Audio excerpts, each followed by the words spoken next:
Il aime la langue de Molière comme on aime une maîtresse. Avec fougue, passion et entêtement. Un amour des mots indissociable de son amour du drapeau. Comme il le dit si bien, il est... Patriote jusque dans le slip. Inutile de nous le prouver, Stéphane, on vous croit sur parole. Chaque jour, vous nous dévoilez l'origine d'un mot, d'une expression. Aujourd'hui, plusieurs expressions pour le prix d'une.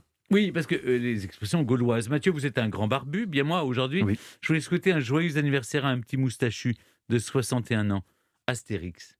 Oui, voyez-vous, c'est un 29 octobre 1959, on en a parlé ici même il y a quelques jours, que paraît pour la première fois dans le journal Pilote les aventures du célèbre Gaulois. Alors, vous allez nous expliquer pourquoi on dit que le ciel va finir par nous tomber sur la tête ? Partoutatis, non. Nous allons faire un petit tour des mots et expressions issus de la culture gauloise. D'abord, sachez que si on prend un dictionnaire français de 60 000 mots, 14% d'entre eux sont d'origine étrangère et seulement 350 mots viennent du gaulois.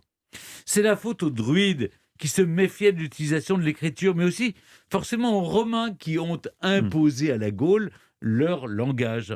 D'ailleurs, ce qui est amusant de constater, c'est que la civilisation romaine, ayant pris son essor grâce au commerce, a été à l'origine de mots désignant des choses qui se monnayaient, contrairement à d'autres qui échappaient à la vente. Ainsi, le miel est un mot romain, mais la ruche est un mot gaulois.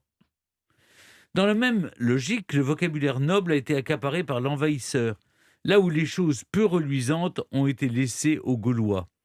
La boue, la suie, la glaise, la cervoise, les magouilles, les truands, ce sont tous des mots gaulois, comme si les Romains les avaient autorisés pour donner à leurs adversaires une réputation peu flatteuse.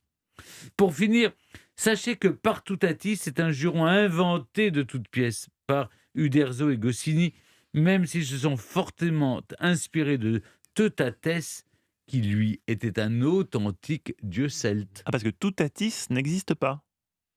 Non, c'est Teutates. Bah, Oui, la subtilité Pas quand très même.